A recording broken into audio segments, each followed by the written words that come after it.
আসসালামু আলাইকুম রহমতুল্লাহি ওবরকাতুহু। সম্মানিত দর্শক, ত্রয়োদশ জাতীয় সংসদ নির্বাচনের জন্য তোড়জোড় চলছে। জামাত এবং বিএনপি তাদের সর্বশক্তি নিয়ে যেভাবে মাঠে দৌড়াচ্ছে, যেভাবে জনাব তারেক রহমান সাহেব জামাতকে কটাক্ষ করে একের পর এক রাজনীতির যে তীর ছুঁড়ে দিচ্ছেন, যেভাবে জামাতের আমির এবং অন্যান্য শীর্ষ নেতৃবৃন্দ বিএনপিকে কটাক্ষ করে রীতিমতো বান মারছেন, রাজনীতির বান, সেক্ষেত্রে মনে হচ্ছে যে জামাত এবং বিএনপি এই দুটো দলের বাইরে বাংলাদেশে অন্য কোনো রাজনৈতিক দলের কোনো অস্তিত্ব নেই। আওয়ামী লীগ নামের যেটা দল ছিল এবং এই দলের যে সহযোগী অন্যান্য যে সকল দল ছিল রাজনৈতিক সহযোদ্ধা, সেটা জাতীয় পার্টি, যদিও জাতীয় পার্টি এখানে অংশগ্রহণ করছে কিন্তু অনুল্লেখ্য। জাতীয় পার্টির জনাব জি এম কাদেরের অধীনে খুবই খণ্ডিত একটি অংশ। জাসদ, হাসিনা কিনু, তারপর ওয়ার্কার্স পার্টি এবং অনেকগুলো ইসলামিক দল এবং ব্যক্তি এবং গোষ্ঠী। বলা হয়ে থাকে যে এরা বাংলাদেশের পুরো ভোটের 50% ভোট, এই জোট তারা ওন করে। তো 50% ভোটারকে ভোটের বাইরে রেখে, এখানে ভোটার বললে হবে না, এই ভোটাররা যাদেরকে ভোট দেন বলে বিশ্বাস করা হয় সে সকল রাজনৈতিক দলগুলোকে ভোটের বাইরে রেখে সাধারণ ভোটারদেরকে ভোট কেন্দ্রে আনার যে সুদূর প্রসারী উচ্চাভিলাষী প্ল্যান নিয়ে বর্তমান নির্বাচন কমিশন এবং ডক্টর মোহাম্মদ ইউনূস যে ঝুঁকি নিয়েছেন, সেই ঝুঁকি শেষ পর্যন্ত তাদেরকে কতটা সফলতা দেবে বা কতটা ব্যর্থ দেবে, বা এই ঝুঁকি তাদের জন্য কতটা বিপর্যয় তৈরি করবে, এই বিষয়গুলো নিয়ে কথা বলবো।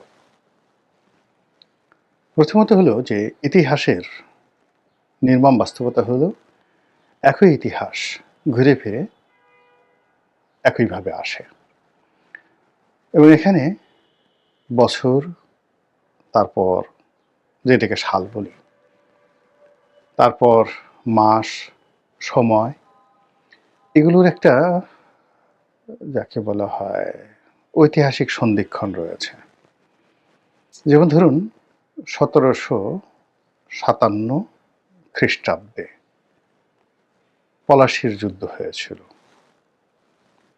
তো 1757 সালে পলাশীর যুদ্ধ হয়েছিল পলাশীর আম্রকাননে। আপনি যদি এই 1757 এই সনটির সঙ্গে মিলান, দেখবেন 1857 সালেও বিরাট একটা যুদ্ধ হয়েছিল। আপনি যদি 1857 পরে আবার 1957 সাল ধরেন, 1957 সাল ধরেন, তাহলে দেখবেন যে এই 1957 সনে পুরো পাক ভারত উপমহাদেশে কি ঘটেছিল এবং 1957 সালে এই বাংলাদেশে কি ঘটেছিল, এই পূর্ববঙ্গে ঢাকা শহরে কি ঘটেছিল, মাথা খারাপ হয়ে যাবে। প্রতি 100 বছর পর পর এই ঘটনা ঘটে। আবার পলাশীর যুদ্ধ যে তারিখটিতে ঘটেছিল এবং যে এলাকাতে ঘটেছিল, ওই এলাকাতে গিয়ে দেখেন প্রতি বছর ওই তারিখে ওই মাসে কি সর্বনাশগুলো ঘটে থাকে। এখন পর্যন্ত মুর্শিদাবাদে গিয়ে দেখেন একটা না একটা দুর্ঘটনা ঘটবেই। যেভাবে কালবৈশাখী বৈশাখ মাসে আসে, কোনোদিন জ্যৈষ্ঠী মাসে কালবৈশাখী আসে না। তো সেই যে কালবৈশাখী, এইভাবে ইতিহাসের যে সকল কুফা বলেন, দুর্ঘটনা বলেন, ঘুরে ফিরে আসবেই। বিএনপির জন্য ফেব্রুয়ারি মাস কুফার মাস, জামাতের জন্য ডিসেম্বর মাস কুফার মাস, শনির মাস, শনির দশা। বিএনপির জন্য ফেব্রুয়ারি মাস শনির দশা। আর আওয়ামী লীগের জন্য আগস্ট মাস শনির দশা, রাহুর দশা। ঘুরে ফিরে আগস্ট মাস আসলেই মানে প্রত্যেকটা আওয়ামী লীগের যারা লোকজন আছে তাদের অন্তরটা কাঁপতে থাকে। এবং এটা আজকে থেকে নয়, এই 75-এর 15 আগস্টেরও আগে থেকে অনেক দুর্ঘটনা এই আগস্ট মাসে আওয়ামী লীগের জীবনে ঘটেছে। বিএনপির ক্ষেত্রে ফেব্রুয়ারি মাস, জামাতের ক্ষেত্রে ডিসেম্বর মাস। খুঁজে খুঁজে দেখেন সে 1947 সাল থেকে জামাতকে খুঁজে খুঁজে দেখেন যে ডিসেম্বর মাসে তাদের জীবনে কী কী ঘটেছে। আচ্ছা, এবার আসি যে যে নির্বাচনটা হচ্ছে সামনে, সেই নির্বাচনে আওয়ামী লীগ নেই। এখন আওয়ামী লীগ ছাড়া এই নির্বাচনটি কতটা গ্রহণ হবে, কতটা আদরণীয় হবে, কতটা গ্রহণযোগ্যতা পাবে, কতটা স্বীকৃতি পাবে, সেই বিষয়গুলো মোরাললেস ব্যাখ্যা করার দরকার নেই। এটা সারা দুনিয়াতে এটা নিয়ে বিতর্ক হচ্ছে এবং সরকারের বন্ধু নন, আবার শত্রুও নন। দেশি এবং বিদেশি প্রায় সবাই, সকল সমালোচক সরকারকে বলার চেষ্টা করছে যে একটা ইনক্লুসিভ নির্বাচন যেন তারা অনুষ্ঠান করে এবং সেই নির্বাচনে রিফাইন্ড আওয়ামী লীগ হোক, সংস্কার করে একটা আওয়ামী লীগ হোক, রিকনসিলিয়েট করা একটি আওয়ামী লীগ হোক, অথবা শেখ হাসিনার নেতৃত্বে আদি এবং আসল একটা আওয়ামী লীগ হোক, তাদেরকে এনে নির্বাচন করুন, একথা সবাই বলছে। আর তারা সেই কাজই করছেন যে কাজ আওয়ামী লীগ করেছে, যে কাজ বিএনপি করেছে, যে কাজ এরশাদ করেছে, যে কাজ জিয়াউর রহমান সাহেব করেছেন এবং স্বয়ং বঙ্গবন্ধু যে কাজগুলো করেছেন। বঙ্গবন্ধুর সবাই বঙ্গবন্ধুকে বুঝিয়েছিল যে ৭৩ সালে যে নির্বাচন হলো, ৪-৫টি সিটে যে র্যাগিং হলো, এটা দরকার ছিল না। সেরা শিখদেরকে মেরে ফেলার কোনো প্রয়োজন ছিল না। সবাই কিন্তু তাকে বুঝিয়েছে। তারপর খন্দকার মোশতাককে ভোট র্যাগিং করে হেলিকপ্টারে করে তার ব্যালট বাক্স ঢাকাতে এনে তাকে পাশ করানোর কোনো দরকার ছিল না। তোমারে বধিবে যে গোকুলে বাড়ি শেষে, যে তাকে হত্যা করবে তাকে সে নিজের হাতে লালন পালন করে খাইয়ে তাকে এমপি বানিয়ে, মন্ত্রী বানিয়ে তার ঘরের মধ্যে ঢুকিয়ে দিয়েছে। এই হলো নিয়তি। শেখ হাসিনার যে পতন, খুঁজে দেখেন যে কয়টি লোকের কারণে তার পতন ঘটেছে। প্রত্যেকটা লোককে তিনি বিশ্বাস করেছেন, প্রত্যেকটা লোকের প্রতি তিনি আল্লাহকে বাদ দিয়ে সেই লোকগুলোর প্রতি আস্থা স্থাপন করেছেন এবং সেই লোকগুলোর কারণে আশেপাশে কোনো মানুষ তার ধারে কাছে যেতে পারেনি। লিখে রাখেন, সেটা রাজনীতির ক্ষেত্রে, ব্যবসা বাণিজ্যের ক্ষেত্রে, পরিবারের ক্ষেত্রে, প্রশাসনের ক্ষেত্রে, অন্তত 10টি সেক্টর শেখ হাসিনা তৈরি করে ফেলেছিলেন। সাংবাদিকদের মধ্যে একটা গ্রুপ, ব্যবসায়ীদের মধ্যে একটা গ্রুপ, মিলিটারিদের মধ্যে একটা গ্রুপ, বিচারপতিদের মধ্যে একটা গ্রুপ, উকিলদের মধ্যে একটা গ্রুপ, এরকম অনেক, রাজনীতিবিদদের মধ্যে একটা গ্রুপ, পরিবারের মধ্যে একটা গ্রুপ, এরকম 10টি গ্রুপ তারা তৈরি করে ফেলেছিলেন। এই 10টি গ্রুপ একে অপরের সাথে যোগ সাজস করে রীতিমতো দুর্নীতির একটা পাহাড় গড়ে তুলেছিল, অপকর্মের পাহাড়। তারা শেখ হাসিনাটা খেতেন, শেখ হাসিনাটা পড়তেন, আর অবসর সময় শেখ হাসিনা সর্বনাশের কথা চিন্তা করতেন। কি করে তাকে মারা যায়, কি করে তাকে তাড়ানো যায়, আর কি করে তাকে রোগাক্রান্ত করা যায়। একই ঘটনা 1/11-এর সময় তারেক জিয়া এবং খালেদা জিয়ার জন্য ঘটেছে। আবার একই ঘটনা ডক্টর মোহাম্মদ ইউনূসের ক্ষেত্রেও ঘটছে।